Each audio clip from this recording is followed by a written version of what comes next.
मेरे संग की औरतें, मृदुला गर्ग। इससे पूर्व में हम कथानक को देख चुके हैं विभिन्न भागों में। आज फिर आगे देखते हैं।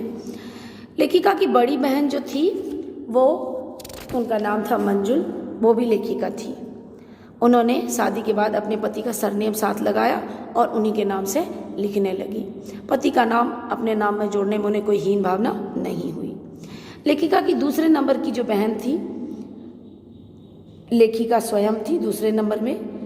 इनका नाम था मृदुला और पति से विवाहोपरांत इन्होंने पति का सरनेम अपने नाम के आगे लगा लिया।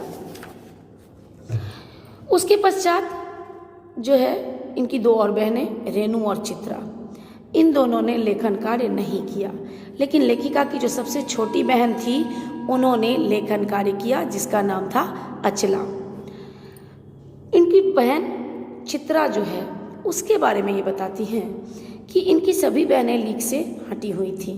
इनके भाई भी लेखन कार्य में जुड़ गए। अपनी बहनों के बारे में बताते हुए कहती हैं कि ये सभी अदेवियां।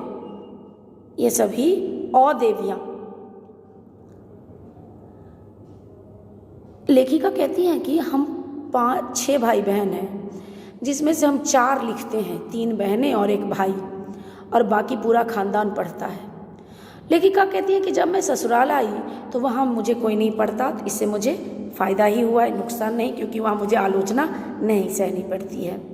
अब बाकी की बातें करती हैं तो लेखिका बताती हैं कि मेरी एक बहन जो है चित्रा, रेणु और अचला, तो बस जो है इन लोगों को लेने जाती थी, तो बाकी बहनें तो बस में चढ़ जाती थी, बस अड्डे से लेने, तो लेकिन लेखिका की बहन रेणु गाड़ी में, जीप उनको लेने जाती थी तो जीप में नहीं बैठती थी, वो पैदल चलकर घर आती थी, क्योंकि उनका मानना था कि इस तरह की सुविधाएं जो हैं वो सामंतशाही का प्रतीक हैं, जो शायद था भी। लेखिका भी इस बात को स्वीकार करती हैं। रसोइया बेचारा परेशान रहता था कि जल्दी आ जाए, लेकिन कई बार ऐसा देखा गया कि सभी गाड़ी में बैठ के आ रहे हैं और रेणु पीछे पीछे पसीने से तरबतर खरामा धीरे धीरे आ रही हैं। लेखिका इन सब बातों के बाद बताती हैं कि मेरी बहन जो है रेणु, उसने एक बार क्या किया कि उस समय एक प्रसिद्ध जनरल थे जिनका नाम था जनरल थिमैया, उनको पत्र लिखकर उनका चित्र मंगवा लिया। एक मोटरसाइकिल सवार जो जवान था वो उनको एक फोटो उनका दे गया, और ये चुनौती में ये बात हुई, इससे उनका रुतबा पड़ोस में बढ़ गया। बीए की परीक्षा जब देने की बारी आई तो वो अड़ गई कि मुझे बीए नहीं करना। पिताजी ने बहुत समझाया तो वो बोली कि कोई एक परफेक्ट रीज़न बताइए कि क्यों करूं। तो पिताजी ने कहा कि नौकरी मिलेगी, शादी हो जाएगी, लोग इज्जत से देखेंगे।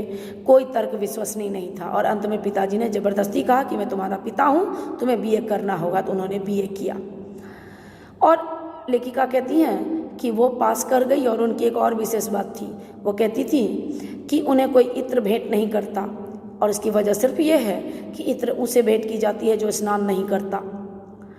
चित्रा के बारे में बताती हैं कि वो भी अद्भुत थी। विवाह के समय उन्होंने कहा कि मैं लड़के से बात करूंगी, लड़का मुझे पसंद आएगा। तो आज के समय में ये बात सामान्य हो सकती है, लेकिन जिस समय की ये बात हम कर रहे हैं उस समय में ये सामान्य बात नहीं थी। और लेखिका इस बात पे बताती हैं कि उस समय में ये बात सामान्य नहीं होने की ये वजह थी कि फिर भी उनकी बहन ने स्वयं लड़के को देखा और पसंद किया, फिर उनकी शादी हुई। छोटी बहन अचला के बारे में कहती हैं कि पहले उन्होंने अर्थशास्त्र में एमए किया, फिर पत्रकारिता में दाखिला लिया, और अंत में अंग्रेजी पढ़ी और अंग्रेजी की लेखिका बन गई। ये सभी बातें लेखिका ने बताई हैं। अब आखिरी के वीडियो में मैं आपको लेखिका के विषय में बताऊंगी। धन्यवाद।